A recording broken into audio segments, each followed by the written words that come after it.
Hello friends. तो आज हम पढ़ेंगे बोटनी का जो लेक्चर हम पढ़ा रहे थे उसी की यूनिट में फर्स्ट यूनिट जो कि हमारा प्लांट ग्रोथ है, उसी में हम पढ़ना। सबसे पहले आप सभी को हैप्पी न्यू ईयर। आप लोग हमेशा खुश रहें। और आगे अब हम टॉपिक में आते हैं।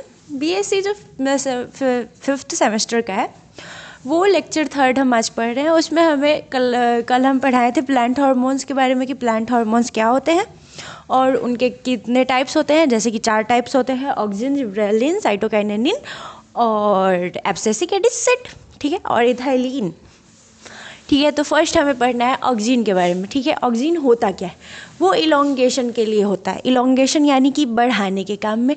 जैसे कि सब चीज़ के नोड में सबसे शुरू में और एंड में जो कि एक पेड़ होता है उसके सबसे ऊपर वाले नोड में इसको हम कहते हैं, इसको बढ़ाने का काम करता है। और जो जड़ होता है हमारा रूट, उसके भी नोड को बढ़ाने का काम करता है हमारा इलोंगेशन। ठीक है, इलोंगेशन इसी को कहते हैं जो कि हमारा ऑक्सिन करता है। ठीक है, ऑक्सिन होता क्या है? उसका स्ट्रक्चर, केमिकल नेचर हम लोग जानते हैं उसका। ठीक है, वो होता है the principal natural auxin is indole 3 acetic acid IAA। इसका जो प्रिंसिपल नेचुरल ऑक्सिन होता है वो होता है इंडोल 3 एसिटिक एसिड, इसे IAA कहते हैं। ठीक है, अब हमारा contains an indole ring with an acetic acid side chain. इसका मतलब होता है कंटेन, ये कंटेन करता है, इन्वॉल्व करता है रिंग जैसे स्ट्रक्चर को एंड एसिटिक एसिड और साइड चेन के रूप में। ठीक है, अब हमारा वीक ऑर्गेनिक एसिड, इसका जो ऑर्गेनिक एसिड होता है वो वीक बहुत ज़्यादा होता है। ठीक है, अब हम इसी का हम पढ़ते हैं ऑक्सिन का फिजिकल फंक्शन। ठीक है, फिजियोलॉजिकल फंक्शन। ठीक है, तो वो हम जानते हैं permanent cell elongation specially in stems. इसका मतलब होता है परमानेंट सेल प्रीमोट्स सेल। मतलब प्रीमोट सेल का मतलब होता है कि वो अपने सेल को प्रमोट करता है, यानी कि बढ़ाता है। 1 सेल से 2 सेल, 2 से सेल 3 सेल, ऐसे करने वाले को एलोंगेशन के साथ स्पेशली, यानी कि स्पेशली इन स्टेम, ये स्टेम में होता है बस, स्पेशली और सब में होता है पर स्टेम में ज़्यादातर होता है। ठीक है, maintains apical dominance by inhibiting lateral birds.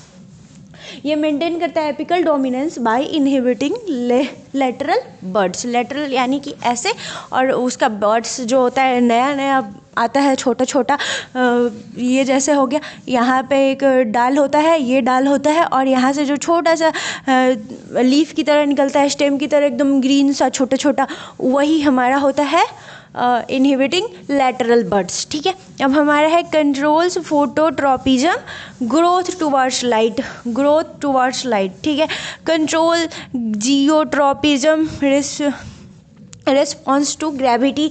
इसका जो ये जियोट्रॉपिज्म को कंट्रोल करता है जो कि ग्रेविटी के रिस्पॉन्स पे होता है। ठीक है, stimulates root initiation in cutting. इसका जो स्टिमुलेट रूट होता है वो इनहिबिशन करता है इन कटिंग में। ठीक है, help in vascular tissue differentiation. इसका जो वेस्क्यूलर टिश्यू होता है वो डिफरेंशिएशन में मदद करता है, हेल्प करता है। ठीक है, अब हमारा अगला है जिबरेलिन। ये हमारा बेसिकली हाइट के लिए होता है। ठीक है, इसका स्ट्रक्चरल केमिकल नेचर हम लोग जानते हैं, तो वो होता है डिटरपेनोइड एसिड। ये जो होता है इसके स्ट्रक्चरल जो फार्मूला होता है वो होता है डिटरपेनोइड एसिड। जैसे कि हमारा ऑक्सिन था, उसका था इंडोल 3 एसिटिक एसिड, इसका होता है डिटरपेनोइड एसिड। ठीक है, इसका एग्जाम्पल होता है जिबरेलिक एसिड, GA3 इसको बोला जाता है। ठीक है, और ये केमिकली कॉम्प्लेक्स मॉलिक्यूल्स होते हैं। इसमें जो केमिकली कॉम्प्लेक्स मॉलिक्यूल होते हैं, मतलब बंधे हुए मॉलिक्यूल्स होते हैं इसके। और फिजियोलॉजिकल फंक्शंस इसके देख लेते हैं, तो होता है promotes stem elongation by increasing internode length. इसका जो प्रमोट्स स्टेम यानी कि प्रमोट्स करता है, सेल को बढ़ाता है, stem elongation and increasing internode length, internode के सेल को लेंथ को बढ़ाने के लिए ये काम करता है, ये जो हमारा जिबरेलिन होता है, ठीक है। अब हमारा आगे है cause bolting in rosette plants, ये जो होता है कॉज करता है bolting in rosette plant, rosette plant होता है उसमें ज़्यादातर ये काम करता है break seed and bird dormancy, ये ब्रेक करता है seed and bird to dormancy, ठीक है। Stimulate seed germination by inducing alpha amylase enzyme, इसमें जो सीड जो होता है वो स्टिमुलेट करता है जर्मिनेशन के लिए बाय इंड्यूसिंग अल्फा कम्यूलेज एंजाइम, ये जो एंजाइम होता है, एंजाइम के ये नाम है इतने बड़े, इंड्यूसिंग अल्फा कम्यूलाइजेज एंजाइम, ठीक है। अब हमारा है इंक्रीज फ्रूट साइज, ये ही जो हमारा जिब्रेलिन है वो फ्रूट के साइज को भी बढ़ाता है, जैसे ग्रेप्स के साइज को बढ़ाता है, ठीक है। अब हमारा एब्सिसिक एसिड है, ये ज़्यादातर ABA होता है, एब्सिसिक एसिड का शॉर्ट फॉर्म ABA, और इसका स्ट्रक्चर केमिकल नेचर हम लोग जान लेते हैं, वो होता है A15 कार्बन सिक्विटरपेनोइड, इसका जो केमिकली नेम होता है वो होता है हमारा A15 कार्बन सिक्विटरपेनोइड, ठीक है।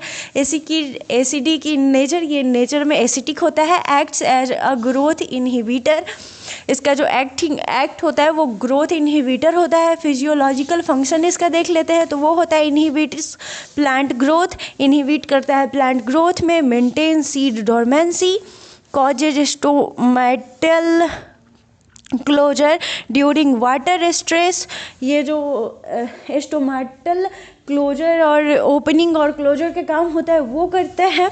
Involved in leaf and fruit abscisic acid में, इन्वॉल्व करता है लीफ एंड फ्रूट एब्सेसियन में, ठीक है। और known as the stress hormone of plants, ये जो है हमारा एब्सेसिक एसिड, इसी को हम कहते हैं stress hormone of the plant. हम लोग का स्ट्रेस हार्मोन होता है, वैसे प्लांट का होता है एब्सेसिक एसिड, ठीक है। इसका मेनली वर्क होता है एब्सेसिक एसिड का ब्रेक करना, ग्रोथ को स्टॉप कर देना। आज के लेक्चर में बस ये, और अगले लेक्चर में हम और इसका जो इथाइलिन बच गया वो पढ़ना है, और प्लांट मूवमेंट है ये, और जो भी टॉपिक है यूनिट 1 में वो पढ़ाया जाएगा। Thank you.